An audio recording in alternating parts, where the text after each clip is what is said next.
responsabilidad individual de aquel que se siente que se va a dormir, levantarse, caminar en el fondo, tomar agua, café, lo que sea, para mantenerse despierto.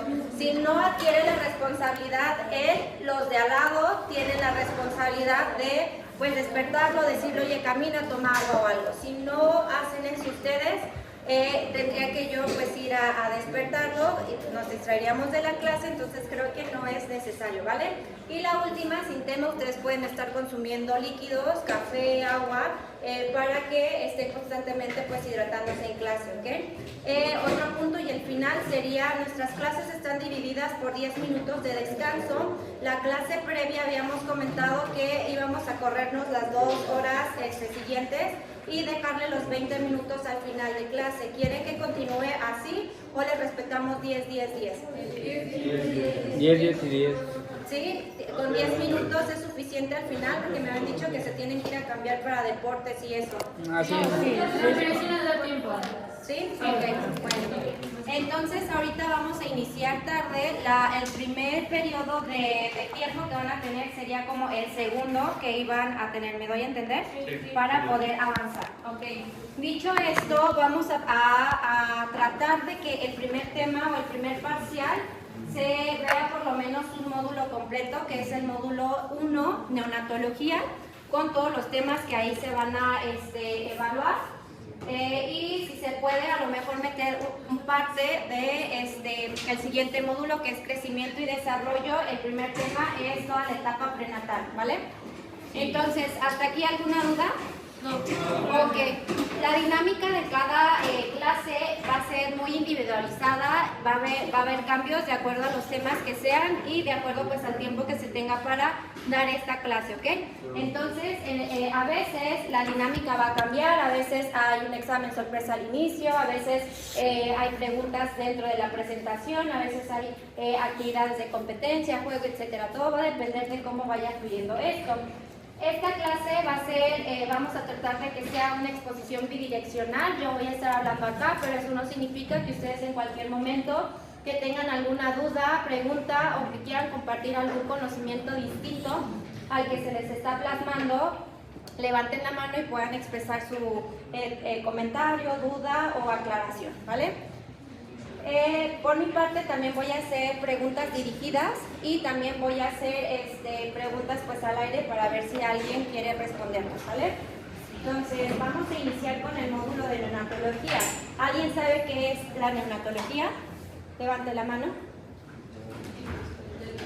Sería el deseo de los neonatos, básicamente, ¿no? Sería el cuidado de ellos. Y un neonato es aquel pequeñito que lleva menos de 27 días. 28 días, así es.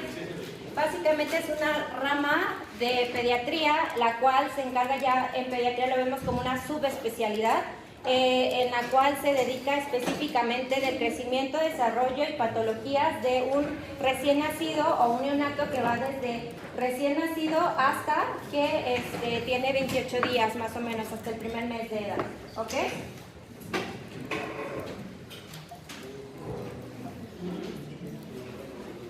Ok, el contenido de esta clase, la primera parte va a abarcar lo que son características somatométricas, la reanimación neonatal del recién nacido de término, sin complicaciones, sin prematuridad o comorbilidades anexadas a su evolución o tratamiento en sus primeros pasos, ¿ok? El tramo obstétrico, de manera muy general, también se van a abordar los más frecuentes y pues las características de estos, ¿vale? La otra parte que también vamos a abordar aquí, que fue lo que ya no se dio para que ustedes estudiaran, fue lo de dificultad respiratoria o insuficiencia respiratoria. Ahí se va a ver dificultad respiratoria como tal. Y vamos a ver también taquipnea transitoria del recién nacido, ¿ok? ¿Cuáles son las diferencias? ¿En qué tipo de población se da más? ¿Y cuáles son sus características? ¿Va? Entonces, hablando de características somatométricas del recién nacido, Velasco, ¿qué entiendes por características somatométricas? Pues deben ser como las características que se espera que tenga un producto, bueno, un bebé cuando nace, en cuanto a su tamaño, su peso, cómo debe ser pues las características como de su cabeza o de su tórax. Muy bien. Valdés, ¿te sabes alguna escala puntajes o estas cuestiones somatométricas. Alguna escala que te diga, bueno, se puede utilizar esta para saber esto. Podemos probar la de Capullo, ¿no? Que nos dice las semanas de gestación, No. el desarrollo acorde a las... Capullo podría ser una. Este tipo de escalas nos habla más que nada de una reanimación, como de una clínica que el paciente nos puede dar. Hay unas tablas, tanto no recuerdo cómo se llaman, las cuales nos hablan de los percentiles de acuerdo a la talla o medidas que debe tener, de acuerdo al solamente el porcentaje que se espera. Sí. Tiene un nombre, pero no me acuerdo. Solamente son gráficas de percentiles de la OMS o de la CDC. Entonces, solamente el nombre o la nomenclatura es de acuerdo a qué institución te las está ofreciendo, pero en general son gráficas en donde justo percentilas al bebé. Pero sí, tenemos algunas, aquí en pediatría se van a dar cuenta que todo pesamos, todo medimos, para todo tenemos escalas. Entonces, sí es mucha información, no toda no la tenemos aquí como de regla, tener todas estas características de todas las escalas, de todos los puntajes, de todo, pero sí es necesario que ustedes se lo sepan y más o menos cuando escuchen hablar de alguna escala digan, ok, esta sé que es para esto o esta te evalúa esto y más o menos saber cuando el puntaje es alto es bueno o es malo o al revés, ¿no? Si el puntaje es bajo es bueno o es malo, ¿ok? Continuando con esto, nosotros tenemos un montón de formas de clasificar a un recién nacido y lo podemos clasificar por lo que ustedes quieran. Lo podemos clasificar de acuerdo a su peso, lo podemos clasificar de acuerdo a su talla, lo podemos clasificar de acuerdo a las semanas de gestación que el bebé tenga. Entonces hay un montón de formas de cómo clasificar a un recién nacido. Entonces, generalidades. Definiciones de nacimiento de acuerdo a semanas de gestación. Nosotros casi todo lo que vayamos a ver va a ser determinado por o dirigido hacia un niño de término. Entonces, si nos vamos a empezar a platicar un poquito del recién nacido de término, necesitamos identificar primero, bueno, quiénes son los que son considerados recién nacidos de término, ¿vale? Entonces, para esto, esta grafiquita o esta tabla que está aquí abajo nos lo divide en 3 grupos súper grandes de acuerdo a las semanas de gestación que tiene el bebé, que es pretérmino, término y postérmino, ¿vale? Ya de aquí no le hagan tanto caso como a esto de si es precoz, completo, tardío, etcétera, o en esta también hay escalas que nos evalúan qué tan postérmino estadio 1, 2 o 3, ¿ok?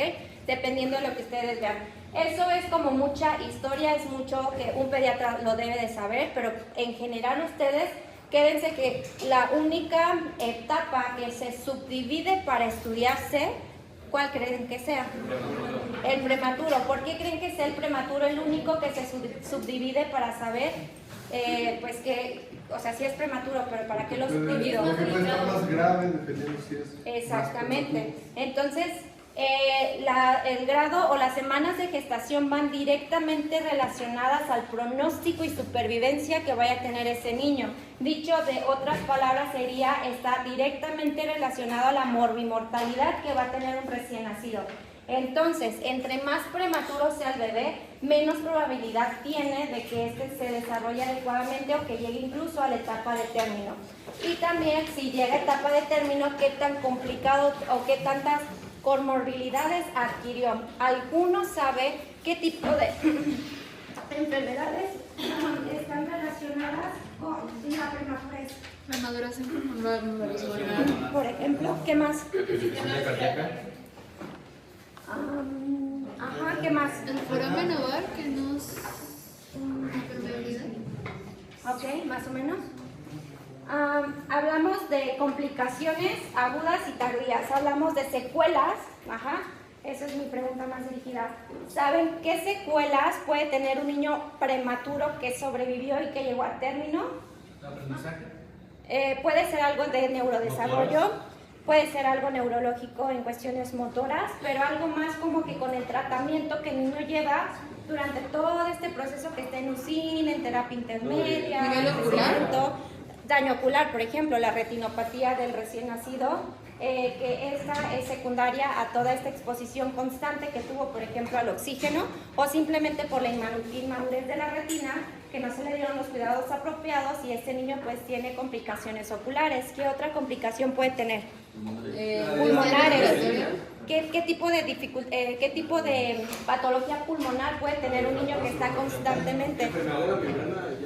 No, eso es algo con lo que puede nacer un niño prematuro, pero se trata y puede que no deje secuelas. Ajá. Pero ¿qué podría tener un niño que constantemente le pones oxígeno? Broncodisplasia. Ajá. Se les puede hacer estas cicatrices en los pulmones por un constante oxígeno y esto puede ser una broncodisplasia muy severa que puedan tener necesidad de oxígeno por mucho tiempo, inclusive para siempre, ¿no? Entonces son detallitos que ustedes tienen que ver, que obviamente si es un niño prematuro, pero ya está tardío, o sea, pegadito acá, ya ni siquiera le haces nada, ¿no? A veces puede tener un peso normal y hasta se puede ir a alojamiento conjunto con mamá sin necesidad de nada. Diferente a que si es un niño muy prematuro o moderado, ¿no? En donde se tienen que hacer intervenciones como, por ejemplo, enfermedades que podemos predisponernos a que va a tener, como enfermedad de membrana hialina o por deficiencia de surfactante, que es lo mismo. Sí, vamos más o menos siguiendo esto. Entonces, ese es el único que nos deberíamos de aprender en general para saber las subdivisiones por el pronóstico y supervivencia, ¿vale? En cuestiones a la clasificación de acuerdo al peso, podemos tener, hay un montón de clasificaciones, no se casen con ninguna, lo único que ustedes deben de ver es que también podemos clasificar a este niño por el peso que tenga, ¿vale? Entonces, el peso puede ser un peso muy bajo hasta grande. En general, el peso normal que se tiene de un niño es entre 2,5 kilos a 3,5 kilos. Eso es lo que un niño totalmente normal, de término, debe de estar pues pesando, ¿ok? Pero por debajo de eso pues tenemos varios que estos ya van como muchísimo más relacionados pues obviamente a la prematuridad. Pero ojo, no siempre el niño que pesa poquito es un niño prematuro. ¿Qué condiciones te podrían tener a un niño que es de término pero que tenga peso bajo para la edad? ¿Sufrimiento fetal? Restricción en el crecimiento intrauterino, ¿ok? Para eso es importante tener estas cuestiones de cuidados prenatales, porque ahí les hacen ultrasonidos y ya van viendo que el bebé vaya creciendo de acuerdo a pues a la edad gestacional que tenga. ¿Qué causas? Esto es más como de gine, pero es importante que lo asocien también a pedia. ¿Qué causas te pueden tener a un niño con restricción del crecimiento intrauterino? ¿Qué te puede hacer eso? Ajá, una paciente que tenga embarazo gemelar también, que fume. ¿Qué más? ¿Qué más? ¿Cómo se llama eso? Ajá, ¿qué más? ¿Mande? Puede ser un factor, pero no está tan relacionado. ¿Qué más? Hay personas que se fajan, ¿no? O sea, bueno. Bueno, podríamos decir que algo mecánico que impida que haya un crecimiento adecuado de la pared abdominal podría ser también. ¿Qué más? Preeclampsia, etcétera, ¿no? Hay otras que al contrario, en lugar de ser un niño chiquito, es un niño muy, muy grandote. Como qué patologías nos puede dar esto, diabetes, por ejemplo, ¿no? Entonces, todas estas cuestiones ustedes tienen que ir viendo que no el peso es igual a de término o no. O sea, entonces, hay varias cosas que se tienen que valorar en ese aspecto, ¿ok? Entonces, esta es una esclera, la de Clifford. La verdad es que ya no la utilizamos. Con esto de la cesárea y todas estas cuestiones programadas, es muy difícil que te vaya a llegar un niño post-término. O sea, si ya llegaron las 42 semanas y de plano el niño, la mamá no tiene contracciones o hay algo, o sea, la meten a cirugía, es muy poco probable que te vayas a esperar. Pero sí puede pasar. ¿Cuándo puede pasar? Cuando la mamá, por ejemplo, la mujer embarazada, no tuvo este control prenatal, nunca se dio cuenta en qué momento se embarazó y no sabe qué onda, no sabe realmente cuántas semanas de gestación tenga el bebé, o que en donde se encuentra la mamá sean situaciones en las cuales no tiene pues este acercamiento a institucionales o a institutos sanitarios que le puedan llevar un buen control, ¿no? Entonces en ese obviamente no le van a poder ofrecer alguna intervención a tiempo oportuno. Entonces son muy poquitos las cuestiones o las situaciones en las que se van a poder encontrar a un niño post-término, pero bueno, ya ahorita cada vez se ve menos que un niño llegue a post-término, ¿ok? O post-término, por ejemplo, estadio 2 o 3, ¿no? Entonces, otro método para determinar o clasificar al bebé justo es el Capurro. Este es una de las escalas que más nosotros hacemos cuando un bebé nos llega. Normalmente siempre tenemos una fecha probable de parto y también tenemos una fecha probable, más bien unas semanas de gestación, ya sea por ultrasonido o ya sea por semana o por periodo menstrual, ¿no? Pero a veces no se tiene estos. Entonces, ¿cómo tú determinas más o menos pues qué edad tiene el bebé? Si están en algún lugar en donde no tienen pues control de ultrasonidos o nunca se dio cuenta la mamá realmente cuándo se embarazó, llega, atienden el bebé, entonces una escala que nos puede orientar para saber si mi bebé es por lo menos de término es Capurro. Es una escala súper fácil de hacer, todo es clínico y solamente tienes que hacer ahí una formulación para que saques relativo esto. Y pues con esto nos vamos a la explicación de la escala de Capurro. Son 5 aspectos los que vamos a determinar.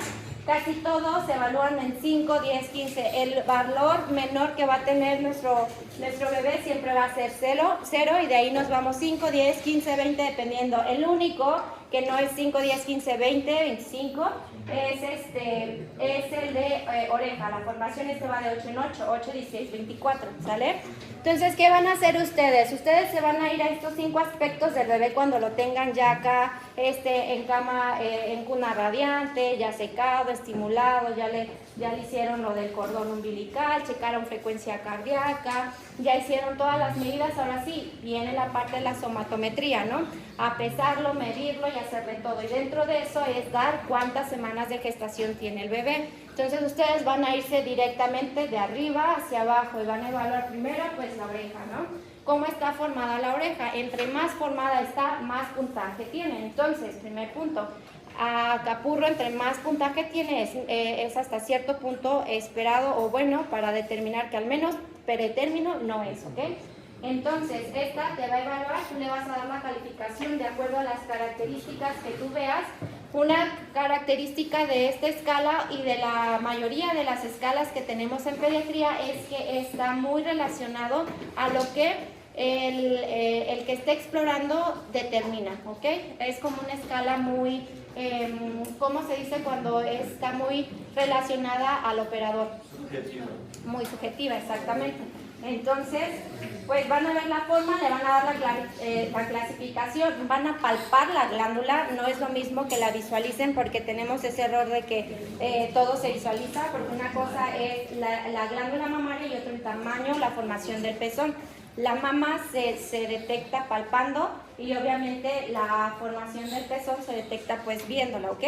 Y pues los pliegues plantares. La suma de todo esto vas a sumarle otros 204 y lo vas a dividir entre 7 y te va a dar más o menos una calificación de tentativamente pues lo que él tenga. Hagan un ejercicio rápido. ¿Tienen calculadora? Ok, les voy a dar las características y ustedes me dicen de cuánto les salió su pequeño. Ok, forma, ¿ya todos la tienen? Ok, forma de la oreja le vamos a dar 8 puntos. Tamaño de la glándula mamaria le vamos a dar 10 puntos. Formación de pezón le vamos a dar otros 10 puntos. Textura de la piel le vamos a dar 10 puntos. Pliegues plantares le vamos a dar 10 puntos. Más 204 entre 7, 36. Entonces nos dio un niño pero 36 semanas es de término. Exactamente, entonces ese es como el juego que ustedes tienen que hacer y básicamente me fui entre la mitad y para acá. Entonces no es como que ustedes vayan a decir, pues si tiene todo pues del tercero para acá ya es normal, ¿no? Entonces ustedes checaron, le sacaron la semana de gestación a ese niño con las características que vieron, ¿vale? Entonces hay una amplificada que casi no la hacemos la realidad, pero también tiene su parte de neurología y bueno, ya son aspectos más específicos que solamente se los pongo para que ustedes lo conozcan. Esta escala de aquí es la escala de Ballard, que también nos sirve para valorar el desarrollo o las semanas de gestación de bebé. La característica de este es que nos evalúa a un bebé muchísimo más de término que la escala de Apgar. Por ejemplo, dividan 204 entre 7. ¿Cuántas semanas de gestación les da? 204 entre 7. ¿Cuánto? 29. Entonces, lo mínimo que te va a medir esa escala es a un niño que tenga 29 semanas de gestación, si a todo le pones 0. Entonces, ¿qué pasa con todos los niños que están por debajo de 29 semanas? No se puede valorar exactamente por esa escala. Entonces, en este tipo de niños tenemos otras escalas, por ejemplo esta, que nos valora prácticamente desde que dejan de ser embrión a que inician a ser pues feto con las características que tengan, ¿ok? Es solamente para que ustedes analicen cuándo sí la van a poner y cuándo no. ¿Tienen alguna duda sobre la somatometría, las escalas que tenemos y cómo evaluarlo? Ballard. Ballard. ¿Tienen alguna duda? Villasana, me vas a leer lo siguiente, ¿vale? Vamos a entrar a algo que sí necesito que estén súper concentrados. ¿Quién es el jefe de grupo de quinto B? Ok, vas a ser el encargado de decirme cuántos son los 10 minutos de descanso, ¿va? Sí. Es en la segunda, o sea, ¿qué tocaría? ¿A las 3:50? 2:50. 2:50, doctora. No, 3:50. Porque empezamos tarde, empezaron súper tarde, entonces pues, nos comimos estos 10 minutos. Entonces el periodo de descanso van a ser a las 3:50, ¿vale? Porque les preguntaba, ¿todos están de acuerdo entonces que sean 10 minutos, 10 minutos y 10 minutos? Sí. ¿Sí? Ok. Bueno, entonces, la reanimación neonatal. Primero, antes de entrar a este tema que es súper, súper grande, ¿alguien lo estudió? Levanten la mano quien pudo leerlo por lo menos. Reanimación neonatal. ¿Sí? Ok, entonces, hasta el fondo, quien quiera decirme qué entienden por reanimación. Son las acciones o los estímulos que se le tienen que dar al bebé para ver si se encuentra sano dentro de lo normal. Ajá, a ver, otra definición. Pues son una serie de pasos que son necesarios en caso de que el bebé no esté respirando bien o no para evitarle Okay. Son como 3 preguntas que se hacen, como si se respira, o sea, respira o llora, si tiene buen tono muscular. Ok, Villasana. ¿Qué entiendes por reanimación? Porque cuando sale, hay que revisarlo y... Reanimación, ¿qué entiendes? O sea, definición de reanimación, vamos. Son unas medidas que se toman para evitar que el bebé caiga en algún hipoxia o en algún...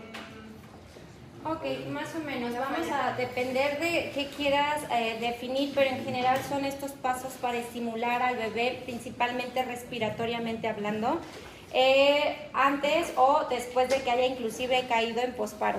O sea, son las reanimaciones o los pasos que tú haces cuando el bebé ya cayó en posparo, siempre y cuando veamos como a qué nivel estamos hablando de la reanimación, porque otra parte de la reanimación es aquel niño que está totalmente sano, que no va a necesitar ningún aporte ventilatorio, pero que sí le necesitas hacer algún tipo de maniobra para que respire adecuadamente, por ejemplo, estimularlo, secarlo y todos esos pasos. ¿Alguno leyó cuáles son los pasos de estimulación básica en un niño que no tiene ninguna dificultad a nivel respiratorio o cardiopulmonar?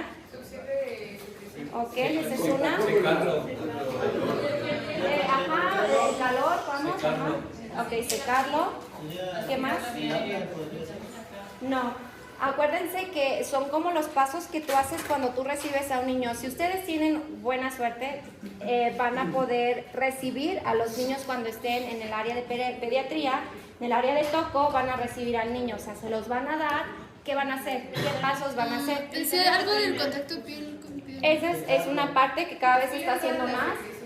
pero Primero el ok. secado del bebé. Secado, ¿qué más? A ponerle una Calor. temperatura de calor radiante. Calor, secado, ¿qué más? A ponerle cloramfenicol. Ok, eso no es tanto como pasos iniciales, pero ¿qué vas a hacer tú para que... Contacto con la mamá también. Ok, también, en caso de ser necesario, aspiración de secreciones. También acá. Frotar la espalda. Y evaluar lo que habíamos Estimular. dado, igual si tiene buen tono. Ok, ¿alguien se sabe la orden o el orden que tienen que llevar? Yo recibo al niño, ¿qué es lo primero que tengo que hacer? Llevarlo al calor. Si mi bebé se me enfría, mi bebé deja de respirar, así de sencillo, y si deja de respirar, deja de tener frecuencia cardíaca, entonces por frío sí me puede llevar hasta una hipoglicemia o inclusive a una falla respiratoria, ¿va? Entonces lo primero que tienen que hacer es sí envolverlo bien, pero llegar a la cuna radiante, o el otro punto sería pasárselo a mamá para que mamá con su contacto de piel a piel le dé ese calor que necesitamos que el bebé tenga mientras estimula y seca. Entonces se va al calor, se seca, se estimula, se posiciona, que la posición es básicamente para ver si hay necesidad de aspirar secreciones. ¿De dónde se aspiran secreciones primero? Ajá, primero es ¿de dónde? ¿Nariz o boca? No es esto una subasta. ¿Boca o nariz? ¿Quién dice por nariz? Levante la mano. ¿Y quién dice que por boca? Es por boca, es por boca. Acuérdense, siempre es por boca porque si hay secreciones que realmente aspirar, si tú haces un estímulo por fosas nasales, probablemente le quites, pero la cantidad va a ser mínima a diferencia de lo que es lo que va a hacer él con un estímulo, querer llorar. Y si yo tengo la garganta y la boca llena de secreciones, lo va a aspirar exactamente. Y ustedes pueden decir, pues, ¿qué tanto puede aspirar? Pues su boquita, ¿no? Pero acuérdense que sus pulmones primero tienen líquido, porque por sí ya tienen líquido, porque entran en un proceso de transición, en donde dentro de la pancita de mamá están llenos de líquido, y en cuanto salen este minuto a 5 minutos de transición, tienen que quitar todo el líquido que hay en los pulmones y pasarlo a que haya puro aire. Entonces justo ahí es cuando el niño no se adapta adecuadamente y empieza la taquipnea transitoria del recién nacido, etcétera, etcétera, etcétera, ¿ok? Entonces sí, eso es lo importante que ustedes deben de saber. Primero, ya sabemos más o menos, ajá. ¿Y cuánto tiempo puede pasar para que el bebé ya tenga una reacción negativa en el hecho de que no llegue a hacer esa transición? Eso es justo lo que vemos en el enfoque del protocolo, el algoritmo que se tiene en reanimación neonatal. Te van a ir dando puntos para que tú sepas hacia dónde ir, qué hacer, qué maniobras, y si en tiempo y en maniobras el bebé no responde, entonces tú te vas a ir escalando hasta el momento en el que probablemente lo necesites intubar. Entonces hay maneras muy sensibles de decir, ok, no me respiro. Lo primero que tienes que hacer según el protocolo algoritmo, ¿qué sería? Es estimular, exactamente, es estimular. Tú secas, estimulas, y con eso la mayoría de los niños te van a responder, van a llorar espontáneamente. Pero si tú ya secaste, estimulaste y no llora, ¿qué haces? Posicionarlo y ver si hay secreción para secretar y todo. Y si vemos que la frecuencia cardíaca ya me bajó a menos de 100 latidos por minuto, ¿qué haces? No empiezas con compresiones, hay que ver qué tienes que hacer primero. Ok, posicionas, ya estímulo, o sea, tú ya lo checaste y todo, y tú dices, mi bebé no llora y se está poniendo moderado, ¿qué hago? Lo primero que tienes que hacer es estimular, secar, estimular, y a veces con eso responde. No responde, pero tiene una frecuencia de 100 latidos por minuto, ¿qué hago? Posiciono y reviso vías aéreas, porque puede ver por ahí que por la simple posición esté respirando adecuadamente o tenga secreciones que tengo que aspirar, ¿ok? Ya lo posicioné, lo estimulé, lo sequé, la frecuencia cardíaca me baja a 60. O bueno, no me baja, ya hice todo, pero sigue sin respirar muy bien, y a lo mejor ya tiene un poquito de síntomas de dificultad respiratoria, pero sigue en frecuencia de 100 latidos por minuto. ¿Qué hago? ¿Presión positiva? Ventilación con presión positiva. No llegas, punto número 1. ¿Qué haces en un adulto? ¿Qué es lo que el adulto, lo primero que hacemos en un adulto si nos llega a hacer un paro? Compresiones. ¿Qué hacemos en un recién nacido si me llega a hacer ventilación? Entonces siempre es ventilación. Y por esto va aquí esto. ¿Cuál es la diferencia? ¿O por qué hay un enfoque distinto en un recién nacido a diferencia de un adulto o en un niño pues un poquito mayor? ¿Cuál sería la diferencia? Pues la transición, ¿no? La mayoría de los niños recién nacidos siempre van a tener, en su mayoría, a menos de que ya tenga una comorbilidad cardíaca, siempre van a tener un corazón sano, pero los pulmones son los que aquí nos están afectando, ¿va? Ya sabemos por qué, porque es una transición, etcétera. A diferencia de los adultos, normalmente los adultos lo que tienen afectados que es el corazón a diferencia de los pulmones. Entonces desde ahí empezamos un parteaguas de qué vamos a atender primero en un recién nacido y qué atendemos primero en un adulto, ¿ok? Entonces, aquí lo que te dice es que el paso más importante y eficaz de la reanimación es ventilar los pulmones del bebé. Entonces, si mi bebé empieza con la frecuencia cardíaca baja, no empiezo con compresiones, empiezo con respiraciones. Si yo le doy una buena ventilación, seguramente mi frecuencia cardíaca eleva, ¿ok? Entonces, pero si ya lo posicioné, ya le puse, ¿qué es lo que sigue? De la presión. De la presión positiva, o sea... no, ¿qué sería yo? Antes de ir, ¿qué harías? Ok, ya tengo un paciente que no me respiró, ya lo estimulé, lo sequé todo, lo posicioné, no me respira, baja 60 latidos, empiezo con ventilación de presión positiva, siguen 60 latidos por minuto. ¿Qué es mi siguiente paso? Masaje cardíaco. No a todo. Corroborar que lo estoy ventilando bien. Entonces aquí viene lo de Mr. Sopa, ¿sí lo ubican? No. Ahorita lo vemos. El punto es que aquí ustedes tienen que checar que realmente lo estén respirando bien. No me tengo que ir hasta medicamentos o compresiones porque a lo mejor lo único que estoy haciendo es no dándole adecuadamente esto. Y pasa mucho. A veces como no tenemos toda la preparación del equipo, estamos dándole ventilación positiva al niño y dices tú no sube la frecuencia cardíaca y volteas a ver y no tienes una fuente de oxígeno conectada.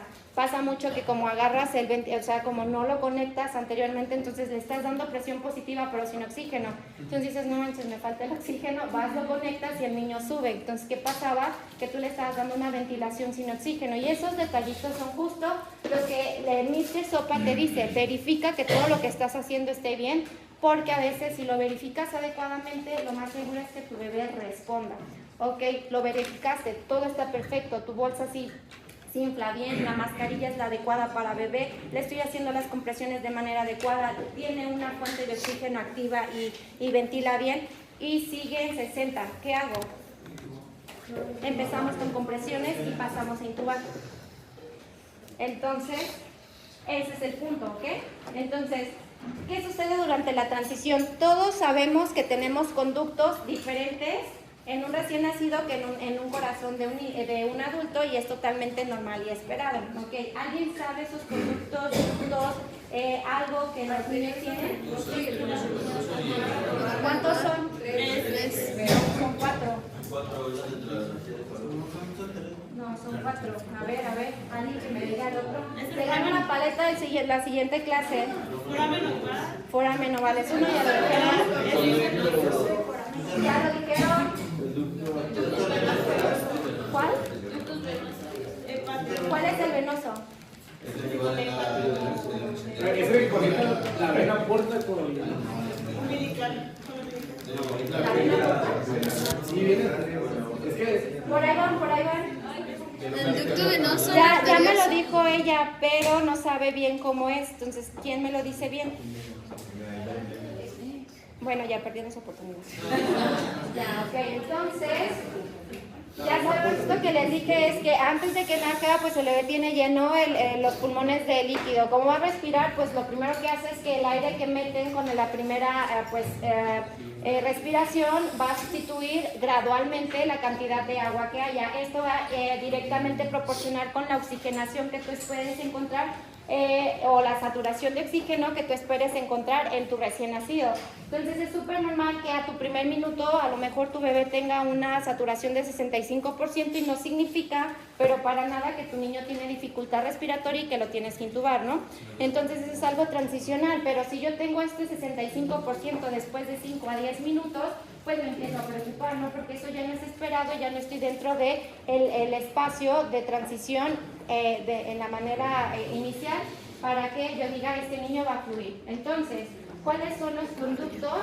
Aquí se los muestro. Los primeros, pues sí, ya nos decía su compañera que es el que viene del cordón umbilical y se junta no con la vena porta, con la vena cava, ¿sale? Entonces estos dos se juntan y llegan ¿a dónde?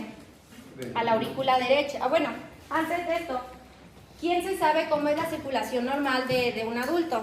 A ver, ¿quién? Domínguez.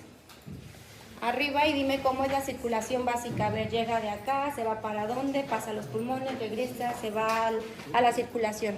Lo llamamos circulación exactamente, la que va al pulmón y la que vaya a todo. Arriba y dime cómo va.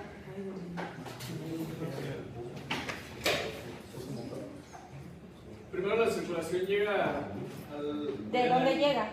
De las venas cava superior e inferior, Claro. a la aurícula derecha, Ajá. y pasa al ventrículo derecho. Ajá, ¿por qué válvula? Por la válvula tricúspide. Ok. Y ahí se va a la circulación pulmonar, Ajá, se oxigena la sangre, ajá. regresa por las arterias pulmonares al ventrículo izquierdo, pasa por la válvula mitral al ventrículo izquierdo y ahí se va al sistema. ¿Por cuál? Por la otra. Exactamente así. Entonces todo esto es tan fácil, ¿no?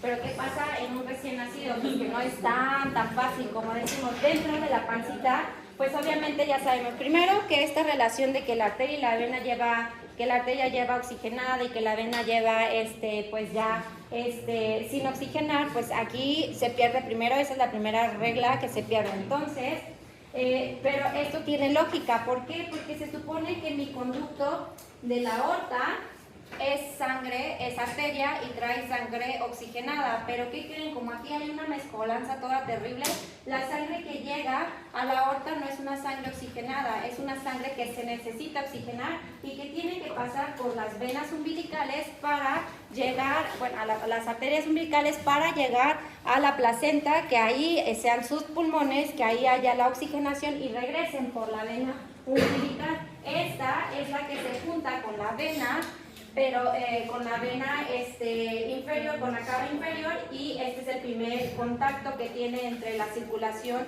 que viene de afuera y la circulación de bebé.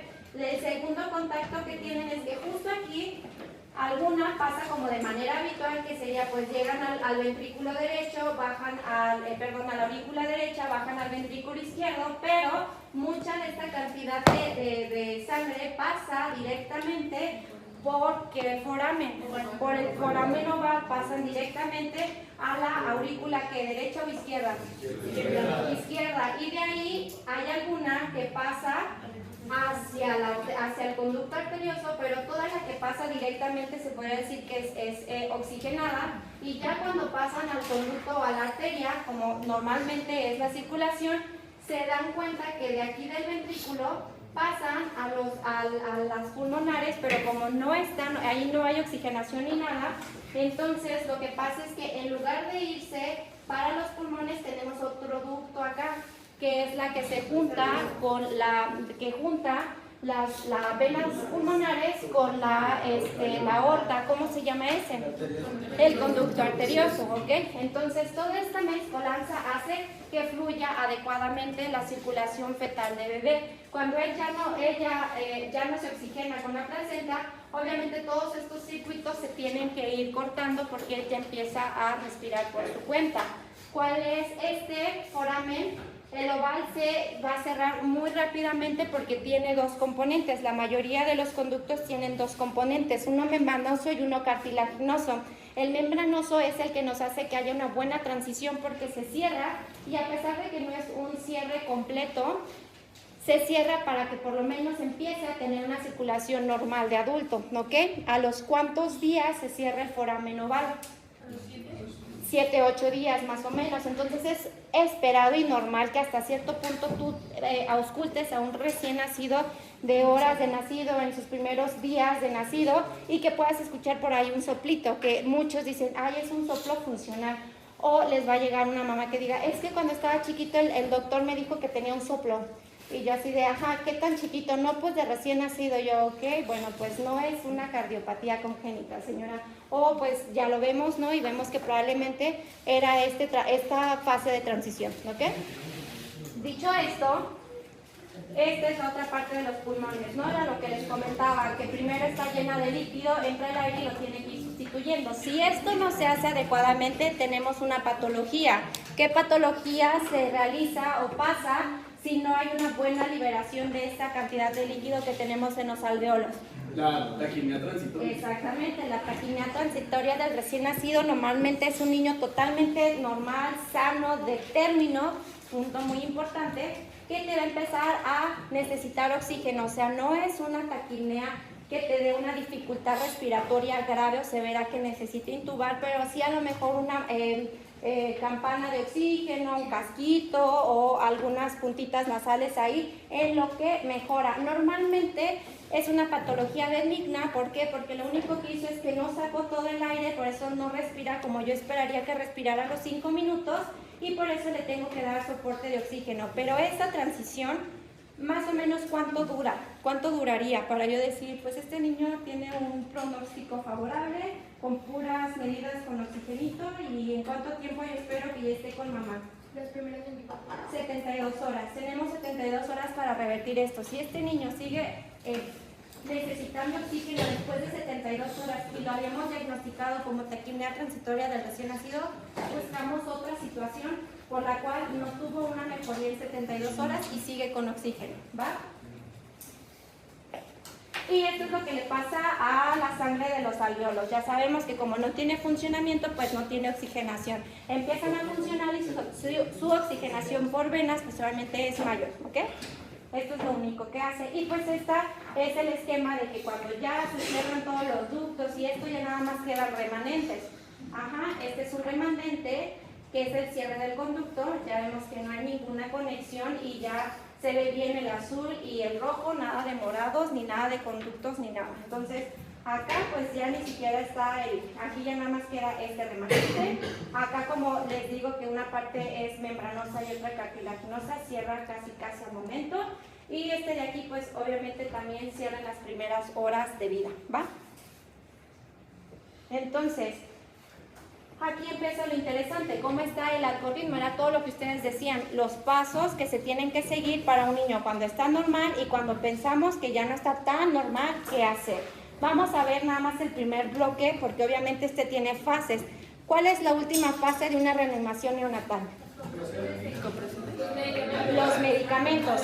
Ya cuando de plano le hiciste todo, empiezas con medicamentos y normalmente son este tipo de medicamentos, adrenalina, epinefrina, etcétera, ¿ok? Vasoconstrictores generalmente. Pero pues antes de llegar hasta el último paso, pues siempre tenemos pasos de corrección inicial que a lo mejor no son tan invasivos y que el bebé nos puede siempre recuperar en cualquiera de estos puntos. Nosotros no vamos a llegar al paso en donde tienes que empezar ya con ventilación de presión positiva. Ustedes lo que tienen que saber es realmente qué es lo que tengo que hacer con un niño que no tenga comorbilidades en mis brazos y qué es lo que tengo que yo hacerle, ¿va? Entonces, siguiendo esto, nada más es para que lo vamos a ir desglosando para que vayan tomando en cuenta que lo que debemos de hacer es esto principalmente. Las preguntas, hay unas preguntas que se hacen antes de que estemos ya recibiendo al bebé y unas cuando ya recibimos al bebé. Las que hacemos antes de recibir al bebé es básicamente como los antecedentes perinatales, en donde nos vamos a enfascar más en detectar factores que nos puedan complicar un buen nacimiento, ¿ok? Pueden ser maternos, pueden ser fetales o pueden ser del transcurso de la atención de parto, ¿ok? Entonces, esto es, obviamente, pues ya es esta parte, el nacimiento. Aquí es lo crucial cuando ya el primer minuto de oro, en donde ustedes valoran al bebé y todo. Después del minuto de oro, ya ahora sí lo pesan, lo miden, le toman el acta, pero todavía con pues más tranquilidad, ¿ok? Entonces, lo primero que tienes que hacer con tu bebé, lo recibes y recibiéndolo antes de pasar a la cámara de calor o a la incubadora, lo que tengan ahí en su servicio de donde se atendió el parto, es esto. Es nacido a término, tiene buen tono, respira o llora. A lo mejor no lo preguntan, pero lo ven, ¿sale? ¿Cuáles son las que son antes de que ya están en el proceso del trabajo de parto, pero que se hacen un poquito antes de que entremos ya como tal a la fase activa del trabajo de parto. ¿Cuáles son? A ver, les ayudo con una. ¿Cómo fue el líquido amniótico? Ya para que se asocien. Los convolúculos de la placenta. No estudiaron, amigos, no estudiaron. Las comorbilidades de la madre. De eso es algo de antecedentes perinatales, pero ahorita vamos para allá, ¿vale? Entonces, vamos a hacer esto más dinámico, ¿vale? ¿Qué van a preguntar en antecedentes perinatales? Hasta el fondo, la que tiene la computadora con muchas calcomanías. Díaz. ¿Qué vas a preguntar? Dime 3 cosas que preguntarías que son importantes para que tú digas este niño viene bien o ese niño no. Sí. ¿Le vas a preguntar a mi mamá? ¿Y Tomás le va a preguntar? ¿Tú crees que sea determinante para la atención del parto? La edad de la mamá. A ver, 3 cosas, dime. Su edad. Si no, tú le vas a agarrar la paleta. No, nadie se ha agarrado paleta. No, le das la paleta que se la agarre. Uso de medicamentos. No, sí o no. No, ok. ¿Y ha tenido complejos en otros partos? Bueno, esa sería una. Ajá. No, ya Esa es otra. Esa es otra. Eclampsia también. Bueno, son un montón. Todos estos ustedes pasan. No necesariamente. Pero sí, menos las infecciones también. Bueno, todo eso lo tienen que preguntar para que ustedes digan, no me expreso, mejor ya hablan de algo, ¿no? O sea, sí, sinceramente, porque la verdad es que, bueno, no sé ustedes de cómo les vaya a tocar, pero en mi caso, en mi hospital, nos dejaban solos. Así como que ustedes ya saben, pues adelante, ¿no? Entonces era así de que me toque un niño que no venga con labio leporino, que no venga con esto, que... O sea, entonces pues te dejaban solos en las madrugadas, ¿no? Entonces los niños, la verdad es que Dios cuida a sus animalitos, como dicen, salían bien. A veces era así de, no manches, no le hice esto, pero no, está bien el niño, o así, pero pues así literal, ¿no? O también cuando recibíamos a los niños, sí hubo ahí historias en las que se te caía la cubeta, a mí nunca se me cayó, pero pues se te resbala, están bien resbaladizos. ¿Alguien ya atendió un parto? ¿No? Bueno, a mí en mi internado lo que me pasó es que yo tuve que recibir, es que